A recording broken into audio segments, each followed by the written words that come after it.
Programme time line से गॾु आहियां असद मुमताज़। नाज़रीन, लाहौर हाई कोर्ट PTI जे 72 क़ौमी असेंबली जे मेंबरनि जो क़ौमी असेंबली जे स्पीकर ऐं इलेक्शन कमीशन जे इस्तीफ़ाउनि वारो नोटिफिकेशन खे कलअदम करार ॾींदे उन्हनि जी मेंबरशिप बहाल करण जो हुकुम कयो आहे ऐं गॾोगॾु PTI जे तमामु तर मेंबरनि खे हुकुम कयो आहे, हिदायत जारी कई आहे त उहे स्पीकर जे साम्हूं पेश थी पंहिंजे इस्तीफ़ाऊं वापसि वठनि। अॼु प्रोग्राम जे हिन असां हिन ते ई ॻाल्हाईंदासीं त उन में केतिरी क़ौमी असेंबली सीटूं उहे हुयूं जिन ते बाय इलेक्शन थी चुकी आहे, त पोइ छा ही तमामु तर जेका इलेक्शन थी उन खां पोइ वारो जेको प्रोसेस आहे उहो सॼो जो सॼो कलअदम करार थी वेंदो। प्रोग्राम जे हिन असां हिन ते ॻाल्हाईंदासीं, गॾोगॾु ॻाल्हाईंदासीं त PTI जे मेंबरनि जूं तहरीक इंसाफ़ खां अलविदाई प्रेस कॉन्फ्रेंसिस जारी आहिनि। अॼु PTI मिनॉरिटी विंग जे सदर जय प्रकाश जेको क़ौमी असेंबली जो मेंबर पियो आहे उन पार्टी खे अलविदा चई छॾियो आहे। KPK मां अॻूणो सूबाई वज़ीर उन अलविदा चई छॾियो आहे। बलूचिस्तान जे सूबाई वज़ीर पिणु अलविदा चई छॾियो आहे। त हीउ जेको सिलसिलो आहे इहो इन जा पिणु PTI जी सियासत ते कहिड़ा असर थींदा? छा मुतहदा क़ौमी मूवमेंट जीअं उन जा मेंबर बि अहिड़ी तेज़ी सां जेको पार्टी खे अलविदा करे रहिया आहिनि, त छा PTI इन खे बर्दाश्त करे सघंदी या PTI हिते बि यूटर्न वठंदी? इन तमामु मामले ते ॻाल्हाईंदासीं। असांखे प्रोग्राम में जॉइन कयो आहे मुल्क जो मुमताज़ कानूनदान, सिंध जो अॻूणो एडवोकेट जनरल बैरिस्टर ज़मीर घुमरो साहब, ऐं असांखे जॉइन कंदो मुल्क जो मुमताज़ तजनिगार ऐं कॉलमिस्ट जनाब नज़ीर लगारी साहब। साईं ज़मीर घुमरो साहब, अव्हां खां प्रोग्राम जो आगाज़ पिया कयूं त लाहौर हाई कोर्ट जेको अॼु फ़ैसिलो ॾिनो आहे, बैरिस्टर अली ज़फ़र त उनखे चए थो त हीउ फ़ैसिलो ॾाढो तारीख़ी आहे, उन सां सियासी बहरान ख़तमु थींदो। अव्हां बैरिस्टर अली ज़फ़र जे हिन स्टेटमेंट सां सहमत आहियो या अव्हां सम्झो था पिया त अॼु वारो जेको फ़ैसिलो आयो आहे उहो अञा वधीक सियासी बहरान खे उन में शिदत अख़्तियार कंदो? ॾिसो, बेसिकली ॻाल्हि इहा आहे त हाणे जेको इलेक्शन पंहिंजे क़ौमी असेंबली जे मुदे में जेकॾहिं 4 महीना रहंदा आहिनि जी सर, त पोइ उन्हनि सीटुनि ते बाय इलेक्शन न थींदी आहे। हाणे जेकॾहिं हिननि मेंबर्स जी जेको आहे सो इलेक्शन त उहे कोन ई थियणा आहिनि, 4 महीना खां घटि पीरियड आहे जेको आहे क़ौमी असेंबली में। जी बाक़ी इहो जेको शुरूअ खां तरीक़े इंसाफ़ जो त असांजो इस्तीफ़ाऊं वापसि वरितियूं वञनि, जी त जीअं जेको आहे सो लीडर ऑफ अपोज़िशन क़ौमी असेंबली में असां चूंडे सघूं ऐं पोइ जेका केयरटेकर सेटअप थिए उन में जेको आहे सो असांजी इक्वल से हुजे। प्राइम मिनिस्टर खे जेको आहे अपॉइंट करण जे सिलसिले में, छो त अपोज़िशन लीडर ऐं प्राइम मिनिस्टर ई जेको आहे सो टे नाला ॾींदा आहिनि पंहिंजो उन्हनि जे लाइ पंहिंजो या सहमत थींदा आहिनि या टे नाला इलेक्शन कमीशन खे मोकिलींदा आहिनि। पोइ इलेक्शन कमीशन मां चूंड कंदी आहे, पहिरियों पार्लियामेंट्री कमेटी में वेंदा आहिनि, उन खां पोइ इलेक्शन कमीशन में वेंदा आहिनि। त तहरीक इंसाफ़ पंहिंजी जेको आहे सो इस्तीफ़ाऊं ॾियण वारी पहिरियों जेको आहे सो ग़लती तस्लीम कई त असां इहो पंहिंजो वापसि वठूं था ऐं उन वापसीअ जे सिलसिले में इहा कोशिशि आहे तहरीक इंसाफ़ जेको आहे सो अपोज़िशन लीडर जेको आहे सो हाणे ॾिसो अपोज़िशन लीडर जेको आहे उहो हुननि जा जेके मुनरफ़ मेंबर आहिनि, राजा रियाज़ आहे, त इन सिलसिले में जेको आहे सो इहा जेको आहे सो डेवलपमेंट थी आहे। पंहिंजो लाहौर हाई कोर्ट जेको फ़ैसिलो ॾिनो आहे उहो इन सिलसिले में डेवलपमेंट आहे। हाणे ॾिसूं था त लाहौर हाई कोर्ट जे फ़ैसिले जे ख़िलाफ़ हिकिड़ो त अपील थींदी। नंबर ॿियो जेको आहे सो स्पीकर जेको आहे सो उन फ़ैसिले खे अॻ में बि जेको आहे सो मञण खां इनकार करे छॾियो आहे, छो त उन्हनि जो इहो आहे त हीअ क़ौमी असेंबलीअ जो जेको आहे सो पंहिंजो सवाबु ॾींदो आहे त पंहिंजे मेंबर जी इस्तीफ़ा जो पाण जेको आहे सो डिसाइड करे सघे थी या पंहिंजे मेंबर खे जेको आहे सो कढी सघे थी। जेको आहे सो पंहिंजो उन जा रीज़न इहो हूंदो आहे 64 में आर्टिकल 64 में त जेको मेंबर जेको आहे सो घणे हफ़्ते खां न आयो आहे त उनजी सीट ख़ाली करे सघे थी। हाणे क़ौमी असेंबली जे अख़्तियारनि में इहो हूंदो आहे, उन्हनि जो इहो आहे त असांजो अख़्तियार आहे ऐं कोर्ट जेको आहे फ़ैसिलो ॾिनो आहे त उहो उन्हनि जो अख़्तियार आहे जेको आहे उन्हनि जो इस्तीफ़ाऊं हाणे हिकिड़ो दफ़ो इस्तीफ़ाऊं माण्हू ॾियनि था, वरी वापसि वठनि था ऐं इहो तहरीक इंसाफ़ लाइ बि बहरान आहे। उन खां पोइ जेको आहे सो मुल्क में जेको बहरान हले थो तहरीक इंसाफ़ मां जेको आहे सो जेके रेज़िग्नेशन अचनि थियूं ऐं 9 मई जे वाक़िअनि खां पोइ तहरीक इंसाफ़ ते तमामु जेको आहे सो कड़ो वक़्तु आहे जंहिं MQM ते आयो। त हाणे उन सूरत हाल खां तहरीक इंसाफ़ कीअं थी बचे? छा उन सां बि अहिड़ो वर्ताव कयो वेंदो जेको MQM सां कयो वियो या? पर ज़मीर साहब केतिरा ई उहे हल्का पिड़ा आहिनि जिते क़ौमी असेंबली जे मेंबरनि जूं इस्तीफ़ाऊं मंज़ूर थियूं, हिते बाय इलेक्शन थी चुकी आहे। मिसाल फैसलाबाद जी ॻाल्हि कजे त उते बाय इलेक्शन थी चुकी आहे, लाहौर जे केतिरनि हल्कनि ते बाय इलेक्शन थी चुकी आहे, कराची जे कुझु हल्का आहिनि जिते बाय इलेक्शन थी चुकी आहे। त पोइ उतां के खटे आया हुआ ऐं उन वरी क़ौमी असेंबली आहे उन्हनि ओथ बि खयां आहिनि। मिसाल मौलवी महमूद जेको असां वटि आहे उन ओथ खयो, त पोइ इहो सॼो प्रोसेस वरी इन ते अमल कोन थींदो। क्वेश्चन इहो आहे त हिन ते अमल इन करे न थींदो जो जेको आहे सो election commission of Pakistan intra court appeal कंदी। लाहौर हाई कोर्ट में सिंगल पिटीशन ते हिकिड़ो जज जेको आहे डिसीजन ॾींदो आहे, वरी हुन हिकिड़े जज जे डिसीजन जे ख़िलाफ़ जेको आहे ॿिनि जजनि में अपील थींदी आहे। सिंध हाई कोर्ट में ईअं न आहे, सिंध हाई कोर्ट में पिटीशन 2 जज डिसाइड कंदा आहिनि। त लाहौर हाई कोर्ट जा जेके रूल्स आहिनि उन में सिंगल जज पहिरियों डिसाइड कंदो आहे, उन खां पोइ 2 जजनि वटि जेको आहे सो उन सिंगल जज जे फ़ैसिले जे ख़िलाफ़ अपील थींदी आहे। ज़ाहिर आहे इमीडिएटली जेको आहे इलेक्शन कमीशन उन में अपील में हली वेंदी ऐं इहो मैटर जेको आहे एतिरो सादो कोन्हे जो जेको आहे इहे मेंबर अची जेको आहे क़ौमी असेंबली में जेको आहे अपोज़िशन लीडर चूंडनि जेका उन्हनि जी ख़वाहिश आहे पर इन मूंखे मां नथो सम्झां त को पूरी तौर ते अमल थींदो। अच्छा, अव्हांखे नथो लॻे त PTI जा मेंबर हिकु दफ़ो ॿीहर क़ौमी असेंबली में मौजूदु थींदा ऐं उनजे सीटुनि ते वेहंदा?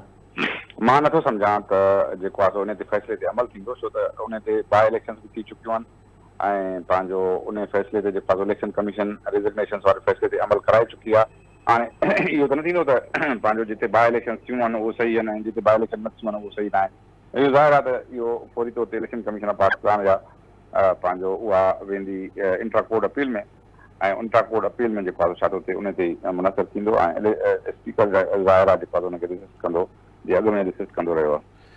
त पोइ अव्हां शुरूआत में ॻाल्हि कई ज़मीर साहब त PTI जे मेंबरनि इन ॻाल्हि खे तस्लीम कयो आहे त जेको इस्तीफ़ाउनि वारो मामिलो उहो ग़लति हो, सियासी हवाले सां उहो उन्हनि ब्लंडर कयो ऐं उन सां गॾोगॾु जेके 2 क़ौमी असेंबलियूं उन्हनि पाण विञायूं आहिनि। त अव्हां सम्झो था पिया त हाणे इमरान ख़ान ऐं तहरीक इंसाफ़ इहा ॻाल्हि महसूसु करे थी पई त उन खां सियासी ग़लतियूं थियूं आहिनि जंहिंजे करे न सिर्फ़ु उन जूं 2 हुकूमतूं वयूं बल्कि हींअर त उनजी पार्टी खे बि वॾो धचको लॻो आहे। सियासी ग़लती त उन्हनि कंटिन्यूअसली चवंदा था अचनि पर सियासी ग़लती ऐं जेको आहे इस्तीफ़ा ॾियण में फ़र्क़ु आहे न। जॾहिं हिकिड़ो दफ़ो इस्तीफ़ा ॾेई छॾी जी पब्लिकली ॾेई छॾी तव्हां त असां इस्तीफ़ाऊं ॾेई छॾियूं आहिनि जी ज़मीर साहब, वरी उन खां पोइ साॻे सूरत हाल में तव्हां चओ था त न असांजो इस्तीफ़ाऊं वापसि वठो, इहो कहिड़ो माना मौक़िफ़ आहे? जेको ला ते जॾहिं अमल थी वियो तव्हां इस्तीफ़ा ॾेई छॾी उन खां पोइ जेको आहे तव्हां इहो कीअं चई सघो त जेको आहे असां इस्तीफ़ा न ॾियूं असांजो इस्तीफ़ा बहाल कयो? कुझु सर्कस त न आहे न, हीअ त कानून जो मसइलो आहे त जंहिं माण्हूअ इस्तीफ़ा ॾेई छॾी आहे उन ते अमल थी वियो आहे उन खां पोइ तव्हां कीअं क़ौमी असेंबली वञी सघो था? बिल्कुलु सही। ज़मीर साहब अव्हां सां गॾु रहिजो। हिन असांखे जॉइन कयो आहे मुल्क जे मुमताज़ तर्ज निगार सीनियर सहाफ़ी ऐं कॉलमिस्ट जनाब नज़ीर लगारी साहब। नज़ीर साहब प्रोग्राम में खुश आमदीद सर। नज़ीर साहब प्रोग्राम में खुश आमदीद सर। नज़ीर साहब सभ खां पहिरियों त इहो ॿुधाइजो त हीउ जेको इस्तीफ़ाउनि वारो सिलसिलो शुरू थी वियो आहे, तहरीक इंसाफ़ जा मेंबर हाणे पंहिंजी पार्टी खे अलविदा कनि पिया, अव्हांखे लॻे थो पियो त तहरीक इंसाफ़ हाणे ॿीहर मुतहदा क़ौमी मूवमेंट थियण वारी आहे? मुतहदा क़ौमी मूवमेंट वारो दौर गुज़री वियो आहे। हाणे हैदराबाद कॉलोनी वारो या छा बहादुराबाद वारो या PIB कॉलोनी वारो या डिफेंस वारो जो चक्कर आहे उहो थींदो। हाणे ॿियो त आहे हाणे उहा पार्टी हुई कोन। 5 साल बाद जीअं हिनखे ठाहियो वियो, जीअं जोड़ जक कई वई, जीअं माण्हू खणिया विया हेॾो होॾो सभु माण्हुनि खे खणी हिन में बास्केट में विधा विया, उहे सभु माण्हू जेका आहिनि सो उहे बि विधा हलिया ऐं जेका हाणे वञनि पिया इहे बि वञनि पिया। पार्टी त हुई कोन। हिकु ईअं ठाहियो वियो आहे साईं असांजो थर्ड ऑप्शन आहे जनरल हमीदपुर जी इहा ख़्वाहिश हुई। उन ख़्वाहिश खे जेका ॿिया हुनजा पोइ अचण वारा हुया उन्हनि बि उन पूरी करण जी कोशिशि कई पई। सियासी पार्टियुनि खे धकु रसायो, नुक़सानु पहुचाइण जी कोशिशि कई, उन्हनि जे मथां इल्ज़ाम लॻाया विया, उनखे खणियो वियो, उनखे जेल में विधो वियो, आज़ादु कयो वियो ऐं उन खां पोइ जेको हिनखे ठाहिण जे लाइ वॾा वॾा कम कया विया। अलाए एॾो दिमाग़ काॾो हुयो हिन माण्हुनि वटि जेको हीअ ठाहिनि पिया, उनखे ख़बर न हुई त कहिड़ो माण्हू आहे, इक्वेस्ट माण्हू आहे, तमामु ख़तरनाक अनापसंद माण्हू आहे, ख़तरनाक जेको आहे पंहिंजे पाण खे पसंदि करण वारो माण्हू आहे जेको आम माण्हुनि सां हथ मिलाइण कोन थो चाहे, हुनखे हुनजी आहे छा। ऐं तंहिं करे हीअ पार्टी जो जेको गुबारो ठहियो वियो आहे, जेको फुकणी हुई उहा फुकणी हाणे हवा हुनजी निकिरी थी वञे पई। त कुझु ॾींहंनि खां पोइ इहे पई हूंदी की न कंहिं जा जॻह ते हिनजी कोई हैसियत न हूंदी। त अव्हांखे लॻे थो पियो त तहरीक इंसाफ़ हाणे माज़ी जो किसो थींदे नज़र पई अचे अव्हांखे? मूंखे ईअं लॻे पियो जेकॾहिं हिन जे हथूं छां ऐं छपर हटाया वञनि, अवल इस्टेब्लिशमेंट कंदी रही, सिधो चवणु खपे न त जेको आहिनि सो जनरल बाजवा हुया, उन खां अवल जेको आहे सो जनरल हमीद गुल हुयो, उन खां पोइ जनरल शुजा पाशा हुयो, उन खां पोइ जनरल ज़हीर हुयो, उन खां पोइ जनरल फैज़ हुयो। इहो हिनखे धारीनि पिया, हिनखे पालनि पिया, हिनजी ख़िदमत कनि पिया, हिनखे ठाहिनि पिया। उनजो ख़्यालु बसि कुझु वॾो कारनामो कयो आहे पाकिस्तान जी तारीख़ में, पोइ वॾो ज़बरदस्त कमु कयो पिया। हुननि भींग करे छॾियो, तबाह करे छॾियो सॼो मुल्क हुनजे। ऐं हाणे हुनजे मथां जेको आहे सो छपर छाऊं आहिनि। पाकिस्तान जो इंसाफ़ जो निज़ाम हुनजे अॻु ॿहूं ॿधे बीठो आहे ऐं जॾहिं हुकुम करे जेको हुकुम करे उन महिल थियो पियो जे असांजे माण्हुनि जेको आहे रुॻो हीअ न त ज़रदारी साहिबु जेको आहे सो 14 साल सज़ा 2 दफ़ा उमिरि क़ैद कटे चुको आहे बिना कंहिं जुर्म साबित थियण जे, उहो थी वियो। ऐं उन खां परीअ साहिबु जनम टीप कटी आहे, जाम साकी जनम टीप कटी आहे, ऐं फाज़िल राहू जनम टीप कटी आहे। पीपल्स पार्टी जा इलाही अॻवान हुया जिन जनम टीप माण्हू सालनि जा साल विसारे छॾींदा हुया, ते माण्हू बि हुया कि उनखे जेलनि में विझी विसारे छॾींदा हुया, उहो बि थियो। ऐं हिनखे हिकिड़ी राति गुज़ारण में जेको आहे एतिरो केतिरियूं परेशानी। अच मुंहिंजा मिठा, मुंहिंजा प्यारा, किथे हुई जानी, तूं किथे हुए दिल भर, अच वे, अच हेॾे अच, असां सां ॻाल्हाए बि छा तूं ॻाल्हाईंदे त असां छा त ॿार थींदासीं, अच त सही न। हे हाणे हे लॻे पियो। जी पोइ नज़ीर साहब हे मामिलो अव्हांखे काॾां नज़र पियो अचे? छा 9 मई वारो वाक़ियो ई आहे जेको इमरान ख़ान जी सियासत ते असरु थींदो, या अव्हां सम्झो पिया त इहो पहिरियां प्रैक्टिस थिए ई पई हुई ऐं 9 मई वारो वाक़ियो हुनखे बूस्टअप कयो हुन मामले खे? हिनखे हे पाणी करे पियो पाकिस्तान में। जेकॾहिं पाकिस्तान जा इदारा मुहिब वतन आहिनि, जेकॾहिं असीं सभु मुहिब वतन आहियूं, त हर माण्हूअ खे हिन जी ख़बर हुजणु खपे आहे केरु बाबा, हिन जी लाइन कहिड़ी आहे किथां, असांखे ख़तरा आहिनि। हिन पाण चयो आहे त पाकिस्तान जा 3 टुकड़ा थियण वारा आहिनि। हिन पाण चयो आहे पंहिंजे वात मां, हिन पाण चयो आहे त पाकिस्तान जी आर्मी खे ख़तमु कयो पियो वञे। हिन पाण चयो हो त ISI खे ख़तमु कयो पियो वञे। हाणे इहो धंधो खणी हे जेकॾहिं पाकिस्तान में बीठो हूंदो त बाक़ी हिन सां गॾु केरु थींदो, हिन सां केरु पियो हलंदो? हिन चयो मां अमेरिका जे ख़िलाफ़ आहियां। हाणे अमेरिका जा माण्हू हिन जे लाइ परेशान थिया पिया आहिनि। उहो जेका कांग्रेस जा माण्हू न्यापे ते न्यापो, न्यापे ते न्यापो, न्यापे ते न्यापो, बाबा असांजे मिठे खे, असांजे चंड खे, असांजे ढोलनि खे चट कयो पिया, तंग पिया कयो। हुनखे इहा ख़बर न हुई त असांजे माण्हुनि केतिरा जेके अज़ाब मां गुज़रिया आहिनि, कहिड़े जहन्नम मां गुज़रिया आहिनि, हुनजी इहा ख़बर न आहे। हे जेको लाडलो आहे हिन जे लाइ तमामु जेके नाज़ था ख़राब पिया हलनि। अच्छा नज़ीर साहब अव्हांखे हिकु दफ़ो ॿीहर इमरान ख़ान गिरफ़्तार थींदे नज़र अचो पियो? छाकाणि त 2 ॾींहंनि खां जेको कुझु ज़मान पार्क में थिए पियो ऐं पंजाब हुकूमत जेको चए थी पई त 40 बकौल हुननि जे त दहशतगर्द मौजूदु आहिनि। ड्रामेबाज़ी आहे, हे सॼी ड्रामेबाज़ी पई हले। मतां हिन जो को आसरो थिए, होॾे हुन ख़बर आहे गिरफ़्तार करे पोइ छा कंदा? मथां बीठा आहिनि न जेके चवंदा अचे मिठा जानी, अचे हेॾे अचे, छा थींदो? पोइ इहो कोई थींदो। हे सभु ड्रामा पिया हलनि। इहे ड्रामा असां हिते जेके वेठा आहियूं न, सिंध में जेके वेठा आहियूं, जेके गुलिस्तान में वेठा आहियूं, असीं हर शइ खे सम्झूं पिया, सभु मन अंदाज़ कदर में शनासम। असांखे हिन जे कद जी बि ख़बर आहे, हिन जे सॼी अंदाज़ जी बि ख़बर आहे। जी नज़ीर लगर साहब पोइ तव्हांखे ईंदड़ महीनो यानी जून वारो महीनो PTI जी पॉलिटिक्स ऐं हुकूमत विच में किथे थो नज़र अचे?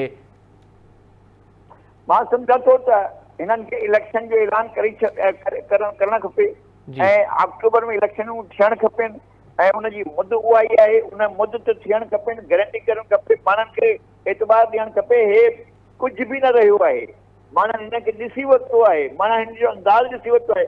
हिन जो ज़मानतूं ज़ब्त थींदियूं। हुन महिल जेको 2013 वारी इलेक्शन में हिनखे 34 सीटूं मिलियूं, हाणे 24 सीटूं बि कोन मिलंदियूं, आहिनि कोन। हाणे के किथां जी खटींदो? छा लाहौर में खटो जिते बाहियूं ॾिनियूं, पिनी में खटींदो जिते बाहियूं ॾिनियूं, जिते हमला वञी कयूं, ऐं किथां वञी खटींदो? मियांवारी में खटींदो?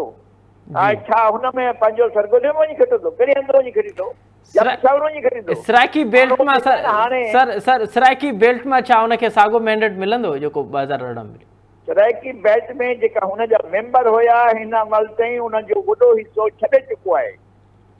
मां राब्ते में आहियां, मूंखे सभु दोस्तनि खे सुञाणां थो। हिन महिल मुज़फ़रगढ़ ख़ाली थी वियो आहे, राजनपुर ख़ाली पियो थिए ऐं राजनपुर में वॾे में वॾो जेको हुनजो थंभो हुयो उहो किरी पियो आहे ऐं हुन खां लया में किरी पियो, मुल्तान में किरी पियो, हर हंधि जेको आहे किरे पियो न। डेली हुनजी पार्टी मसवार थिए पई, बचे कोन, रेंगर खन ख़तमु ऐं अॻियां वञो भावलपुर में कुझु बि न बचियो, कुझु बचंदो ई न। ऐं हमरा खे केरु वञी पुछंदो, हिनखे केरु ॾिसणु न चाहींदो। माण्हू अहिड़ो वक़्तु अचे पियो जॾहिं हिनखे निहारणु बि न चाहींदा, ॾिसणु बि न चाहींदा। वॾी महिरबानी नज़ीर लगारी साहब, बैरिस्टर ज़मीर घुमरो साहब ऐं ॿिन्हिनि मौज़ूअनि जी वॾी महिरबानी। नाज़रीन क़ानूनी नुक़्ते नज़र ज़मीर घुमरो साहब खां ॿुधो ऐं सियासी तर्ज ॿुधो असांजे मुल्क जे मुमताज़ तर्ज निगार ऐं कॉलमिस्ट सीनियर सहाफ़ी जनाब नज़ीर लगारी साहब। उन्हनि जो इहो चवणु आहे त PTI जी पॉलिटिक्स जे हाणे पोयां पेर आहिनि ऐं ईंदड़ ॾींहंनि में PTI जी सियासत तव्हांखे गुम थींदे नज़र ईंदी, छाकाणि त 9 मई वारो जेको वाक़ियो आहे उहो PTI हज़म न करे सघंदी ऐं PTI जी जेका पीटीआई ख़ुदि जेका पार्टी हुई हाइब्रिड निज़ाम जी ठहियल हिकिड़ी क्रिएशन हुई जेका पंहिंजे अंजाम ते पहुचंदे उन्हनि खे नज़र पई। हाणे ॾिसणो इहो आहे त पीटीआई 9 मई वारे वाक़े खां पोइ ऐं हुनजे इस्तीफ़ान उनजे मेंबरनि जे इस्तीफ़ान वारे सिलसिले खां पोइ किथे स्टैंड कंदी इहो त वक़्तु ई ॿुधाईंदो। हिते प्रोग्राम में वक़्तु ND साई जो साई वठूं था पिया ऐं साई खां पोइ शरई अदालत ट्रांसजेंडर एक्ट जे 2 शिकनि खे ग़ैर इस्लामी यानी इस्लामी तालीमनि जे ख़िलाफ़ु करार ॾिनो आहे। हुन ते ट्रांस जो कहिड़ो मौक़िफ़ आहे, छा ट्रांस हुनखे चैलेंज कंदा या ॿियो को ऑप्शन बि आहे, इन ते तफ़सीली ॻाल्हाईंदासीं। पर पहिरियां वठो था ND साई खां पोइ प्रोग्राम में ॿीहर हाज़िर थींदासीं। हाज़िरी प्रोग्राम एक दफ़ो ॿीहर अव्हांखे भली कार ट्रांसजेंडर पाण खे न मर्द सॾाए सघनि था, न ई औरत सॾाए सघनि था, न ई वरी पंहिंजी जिन्स तब्दील कराए सघनि था। अॼु शरई अदालत इन हवाले सां पंहिंजो फ़ैसिलो ॿुधाए छॾियो आहे। ट्रांस एक्ट जेको आहे उनजा 2 सेशन यानी 2 ऐं 3 सेशन खे पिणु इस्लामी तालीम जे ख़िलाफ़ु करार ॾिनो वियो आहे। अॼु जो प्रोग्राम जे हिसे में असां इन ते ई ॻाल्हाईंदासीं ऐं इन वक़्तु असांखे प्रोग्राम में जॉइन कयो आहे ट्रांसजेंडर एक्टिविस्ट ख्वाजा शहज़ादी राय। शहज़ादी राय, प्रोग्राम में खुश आमदीद। जी सर। अच्छा शहज़ादी राय, सबसे पहले तो मुझे ये बताइए कि ये जो फैसला आया है बीइंग अ ट्रांस, आप इसको कैसे देख रही हैं? क्या इस फैसले को आप चैलेंज भी करने का सोच रही हैं? जी बिल्कुल, हम इस फैसले को चैलेंज करेंगे और मैं शरीयत कोर्ट में खुद भी पटिशनर थी और मैं समझती हूँ इस फैसले से ख्वाजा सरा कम्युनिटी को बहुत धचका लगा है।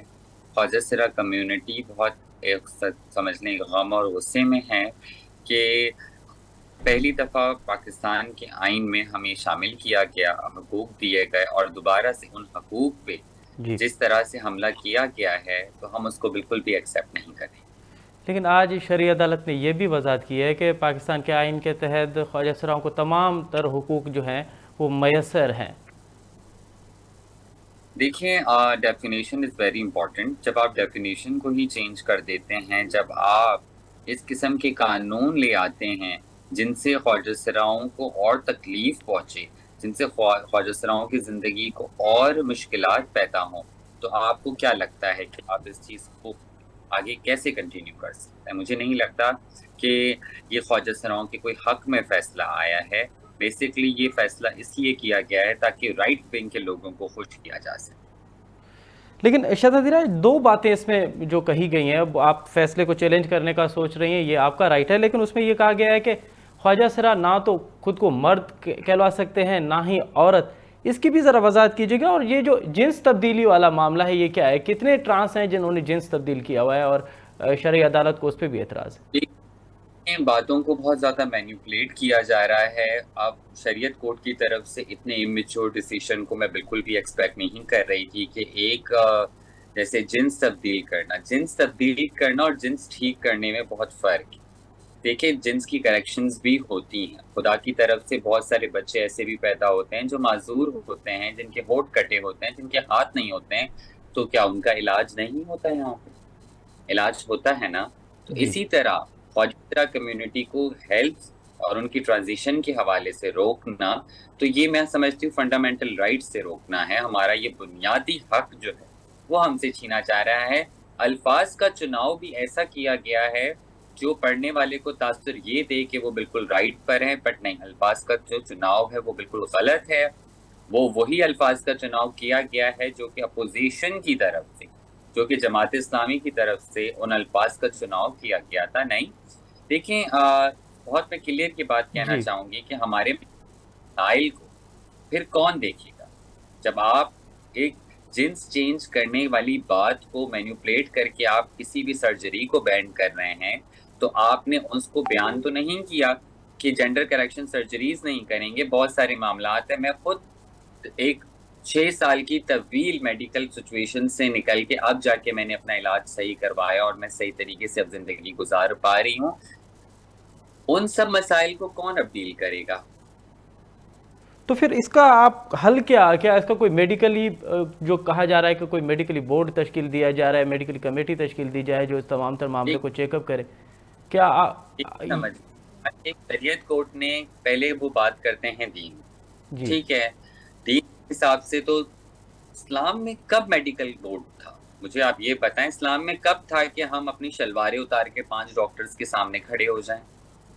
दीन ने तो कभी भी हमारा पर्दाफाश नहीं किया, जजेस ने किया है। शरीयत कोर्ट करना चाहती है पर दीन नहीं करना चाहता। तो इन चीज़ों को मिला के बात करना भी नाजायज़ होगा।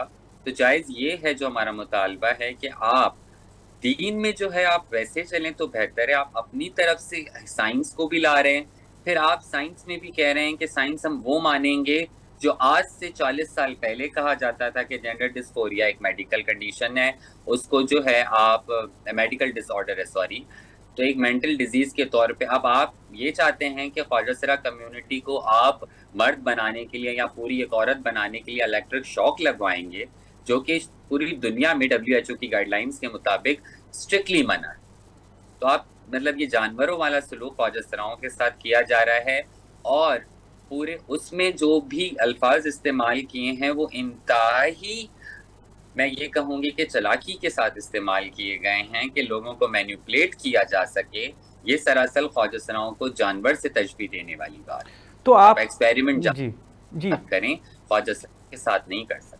तो आपको अंदाज़ा था, एक्सपेक्ट था कि फैसला यही आने वाला है, क्योंकि ये तो बहुत पहले एक्ट पे बात की गई, फिर शरई अदालत में चला गया, तो उम्मीद तो ये की जा रही थी कि अदालतें प्रेशर की बहुत ज़्यादा जो प्रेशर में आ जाती हैं और प्रेशर में फैसले देती हैं लोगों को खुश करने के लिए, और ये अदलिया का निज़ाम तो पाकिस्तान में वैसे ही कितना तबाह है ये तो हम देख चुके हैं।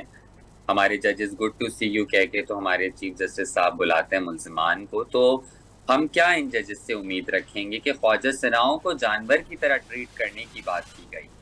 अब आपके जिस्म पे आपकी मर्जी नहीं, उन डॉक्टर्स की और जजेस की मर्जी चलेगी कि वो आपको इलेक्ट्रिक शॉक्स लगाएं और हम इस चीज़ को बर्दाश्त करें, तो ये तो बहुत मुश्किल है।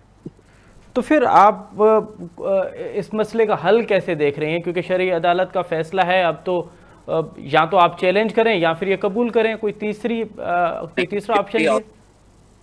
हम उसे चैलेंज करेंगे और कल हमने हंगामी तौर पे अपनी प्रेस कॉन्फ्रेंस भी रखी है जिसमें हमारी डॉक्टर मेहरब साहिबा भी होंगी और इसके अलावा सुर्ख हिना हमारी बिंदिया राना साहिबा साथ होंगी। तो हम सब एक ज़बान होकर एक साथ मिलके तमाम कम्युनिटी के जो एक्टिविस्ट हैं, तमाम कम्युनिटी के जो रहनुमा हैं और हमारे अलाइस के साथ हम अपनी प्रेस कॉन्फ्रेंस करेंगे और हम अपनी पूरी बात को साइंस के मुताबिक आगे रखेंगे।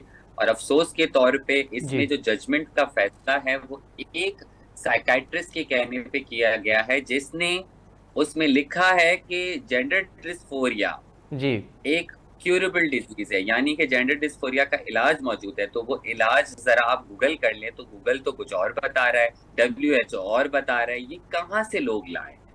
तो ये तो देखिए एक नाजायज फैसला, एक इंडिविजुअल साइकाइट्रिस्ट की बात सुन के इन्होंने ये फैसला दिया जिसको हम बिल्कुल रद्द करते हैं और इसको हम चैलेंज करेंगे। चलें, आप चैलेंज करेंगे, चैलेंज आपका राइट है कि आप अब सुप्रीम कोर्ट में या हाई कोर्ट में इसको चैलेंज करें, लेकिन इसी आपकी मौजूदगी का फ़ायदा उठाते हुए शहजादी, अब सेंसस भी हुए हैं पाकिस्तान में और सिंध भर में, तो कितने ख्वाजा सिरा सेंसस में गिने जा चुके हैं अब तक? क्या सेंसस में तमाम ख्वाजा सिराओं को गिना जा चुका है या सियासी पार्टियों की तरह आप भी कह रही हैं कि नहीं, आपको भी वहाँ पे नहीं गिना गया? हम सेंसस को मैं पहले भी अपने ट्विटर पे भी और काफ़ी दूसरे मीडिया चैनल्स के जरिए भी बता चुकी हूँ कि ख्वाजा सरा कम्युनिटी सेंसस को नहीं मानती है। सेंसस गलत हैं। सेंसस जो है वो किस मामले पे उन्होंने इस तरह के सेंसस किए हैं कि 3100 कुछ जो हैं उन्होंने ख्वाजा सरा पूरे सिंध भर के गिने हैं, जबकि मेरी अपनी ऑर्गेनाइजेशन जेंडर इंटरैक्टिव अलायंस जो कि HIV के प्रोजेक्ट पे रजिस्ट्रेशंस करती है तमाम ख्वाजा सराओं के, हमारे डेटा के मुताबिक 19,000 ख्वाजा सरा कराची में मौजूद हैं और उनके डेटा के मुताबिक सिंध में 3,000 और कुछ ख्वाजा सरा हैं। तो मेरे ख्याल से कि हमारे लिए पाकिस्तान में ऐसा लगता है जैसे जगह तंग की जा रही। तो 19,000 और 3,000 का ये तो बहुत बड़ा डिस्टेंस, बहुत बड़ा फ़र्क है जिसको आप बयान कर रही हैं। तो 19,000 अगर आप कह रही हैं कि सिर्फ कराची में है, तो फिर पूरे पाकिस्तान में कितने होंगे? देखिए, पूरे पाकिस्तान का तो मैं अभी डेटा मैंने एनालाइज नहीं किया है, मैंने अभी सिर्फ कराची का किया और आने वाले 1 साल के अंदर हम लोग पूरे सिंध का डेटा एनालाइज करके जो है वो आप सबके सामने रखेंगे। तो फिर आपको दूध का दूध पानी का पानी हो जाएगा कि कौन सही है कौन गलत है। लेकिन हम कराची का डेटा भी रख सकते हैं और जहां कराची का डेटा 19,000 है तो ये सिंध का डेटा 3,000 कह रहे हैं। वैसे भी सिंध की आबादी को तो हमेशा से कम करके दिखाया ही जाता है और उसी तरह ख्वाजा सराओं के साथ भी यही हो रहा है सेंसस में। बहुत शुक्रिया शहजादी राय, आपने बड़ा तफसीली तौर पे अपना और अपनी कम्युनिटी का मौक़िफ़ दिया। नाज़रीन, ट्रांसजेंडर एक्टिविस्ट ख्वाजा सिराज जो शहज़ादी राय जो अवां मौक़िफ़ ॿुधो उन चवण ते जेको फ़ैसिलो आयो आहे उनखे ख्वाजा सिराज उन ते परेशान आहिनि ऐं उनखे ॾाढे गुस्से वारी कैफ़ियत में ॾिसनि था पिया ऐं गॾो फ़ैसिलो कयो आहे उन्हनि त उहे हिन फ़ैसिले खे ईंदड़ इन सुप्रीम कोर्ट में या हाई कोर्ट में पिणु चैलेंज कंदा। हाणे ॾिसणो इहो आहे त उहे कॾहिं था चैलेंज कनि ऐं उते कहिड़ो फ़ैसिलो थो अचे। वक़्तु ॿुधाईंदो हिते प्रोग्राम जो वक़्तु पंहिंजी पुॼाणी थो पइजे। असद मुमताज़ रेड खे ॾींदा इजाज़त। सदाईं गॾु।